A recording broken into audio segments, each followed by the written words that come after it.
Richards, editor-in-chief of BrokenJoysticks.net, and I'm joined by Jesse from Studio Wildcard. That's right. How's it going, everybody? I'm co-founder and co-creative director of ARK Survival Evolved and Studio Wildcard. So today we're going to be talking about their new game, which is ARK Survival of the Fittest. That's a right. free-to-play survival game, unstable. That's right. It's actually just free. There's no way to buy anything at the moment in the game. The reason we're doing that is because we wanted to put the core competitive game out so that people could start playing it competitively, give us feedback on what's working and what's not, how the balance is, and test our new game mode that's much shorter now in the free-for-all mode. It's one-player tribes and 45-minute game mode. So much shorter when we were using the mod version of this game to run tournaments. The tournaments were a bit longer. The game wasn't balanced for shorter games. But now it is, and already in the past couple of days, players have been in there, and the shorter time limits are super popular. There's 2, 4, and 6-player tribe modes as well. And it's up to 72 players in an official server battling it out in some configuration of time and tribe size. You've already answered my first question that I was going to ask. So yeah, this game was a mod that you did a Survival of the Fittest tournament, which we covered over the summer. Right. And now it's become an official spin-off game that's available on Steam. So why did you choose to take ARK Survival Evolved, which is a survival game, and make this mod into a fully supported product? So we noticed that a lot of people that played ARK were really getting into it over the hours that it takes to build up your character and do all the dino taming and building your bases and all the things we intended for the game. But there's a certain subset of gamers who want to play a more action-based game, and it's really dangerous to do that in ARK in a lot of cases because you spend so much time and resources building up your character and your situation on the server. And there was no way for people to officially kind of engage in fun combat, action-based competition without, starting your own server up and configuring a bunch of variables and kind of having your own rules. And so that's when we came up with the idea to do the Survival of the Fittest game mode as a mod, because we were releasing the mod kit that's available on the Epic Launcher. If you download that, you can get the mod kit.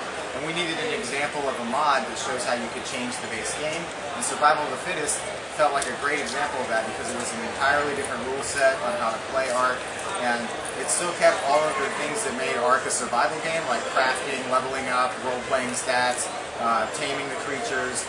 And we added things like evolution events, which are random events that happen throughout the map that try to keep players on their toes and sort of nudge the gameplay in a different way for the course of the map. And that was really successful. A lot of people liked playing the mod. We did run 3 tournaments last year with big cash prize pools and a charity tournament as well.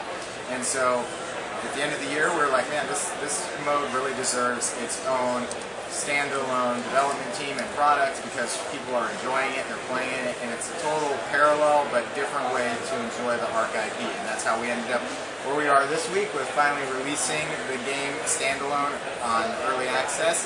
And we're actually giving away prize pools every month.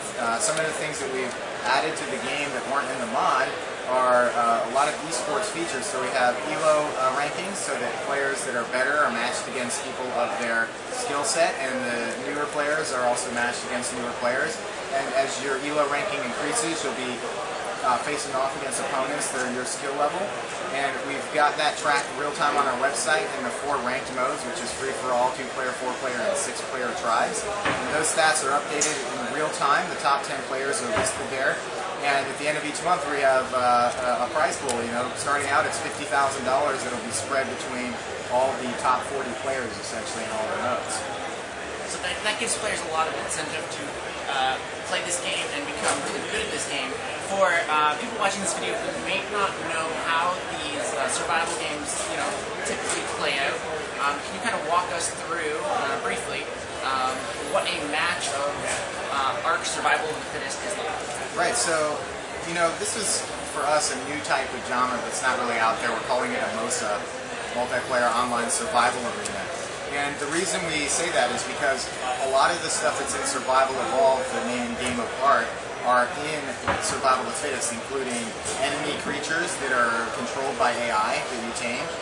Watching our first tournament, people were getting killed by piranhas and monkeys and all sorts of things, not just other players, and that's why you have to pay attention to the environment and the creatures in it. You're just as likely to die from these survival aspect of the game as you are from other players.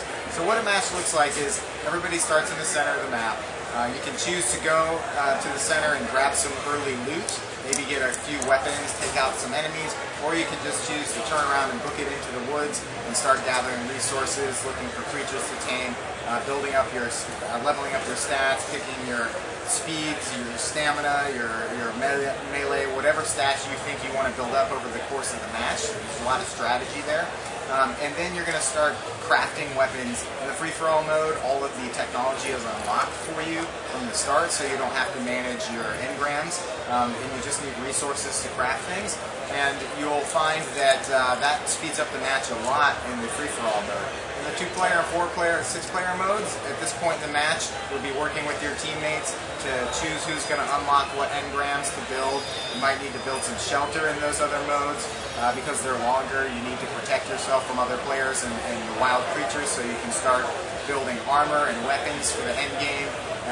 Figuring out getting resources to tame creatures. We'll be choosing what type of creatures you might need for the end game battle, whether it's going to be T-Rexes and Spinosaurus, or maybe a bunch of woolly mammoths or some Triceratops. There's a lot of strategy in the type of creatures you're going to tame. And then you might be strategizing with your teammates on the type of equipment you want. Are you going to go with bows and arrows, crossbows? You're going to spend a lot of time making explosives, rocket launchers, grenades. So over the course of a Survival of the Fittest match, there's a lot of strategy that's just going and planning into that end game battle. And as the match progresses, the area of play gets smaller and smaller, and players will start to be pushed back into the center where they started. And every match culminates with all the teams being forced back into the center with whatever dinos and armor and weapons and items and stats they've acquired over the past X amount of game time, and they have to duke it out in the center to see who's going to be the last tribe standing. I think you did a good job of, when I've played other survival online action arena games, because I've been here at GDC, I haven't been able to play this one yet. It's when you get down to like the last 10, last 5, it's really intense. Right. How does the tame of dinosaurs change that up? It is so dynamic, and it's really sometimes hilarious and just awe-inspiring to watch, because remember, these aren't dumb creatures. They take commands. They will operate based on some settings you've given to them, whether they're going to attack your target or defend you from other creatures. And so in that last 5 minutes, you've got all sorts of creatures in there fighting each other, fighting other players, AIs going against AI, against different types of scenarios where like one person might have 4 creatures and another team has like 3 people but only 1 creature, and everything's always, there's not a predictable scenario ever that happens in that last 5 minutes. And the music pumps up, it gets really intense. You never know where something's going to come from, even though it's a very simple, like, final plateau battlefield. It's like got tall grass, people can hide in the grass. People create little forts, like square boxes, to maybe protect themselves. They build sniper towers in the middle to take pot shots at the other combatants. And one thing about the game is there's land and air creatures. So you've got people flying around in pteranodons with like dimetrodons following them, and they're being attacked from above and from below. And I mean, every match is different, and it gets really intense in the last few minutes. It sounds absolutely intense. I can't wait to try it when I get home. One thing about ARK that I've always admired is that the game had Oculus support almost from the get-go. Right. Yeah. Does Survival of the Fittest have Oculus support as well? It doesn't have what we would advertise as VR support, because one of the things we learned from the Oculus implementation that we did is that we have a lot of work to do for VR to feel really good in ARK, and we just don't think that we've had the time or resources to make that the best experience yet. So what we're doing now is we have a splitting off like a part of our team to focus on what VR means for ARK. We're starting that really soon, and we're going to start looking at different types of experiences that will complement the main game so that people can have a really great VR experience for ARK, whether it's riding their dinosaurs around or doing target practice with a bow or painting things in 3D. We want to find something where everybody can enjoy it and people aren't getting nauseous or having weird reactions to it and stuff like that. So check out ARK Survival of the Fittest on Steam. It's free. Download it, give it a try, and maybe you'll be one of the people to win part of that $50,000. And check out the leaderboards on survivetheark.com where all the information on the game is, and Survival of the Fittest is right there on top, so you can see who's at the top of the charts right now. Thank you so much. Thank you.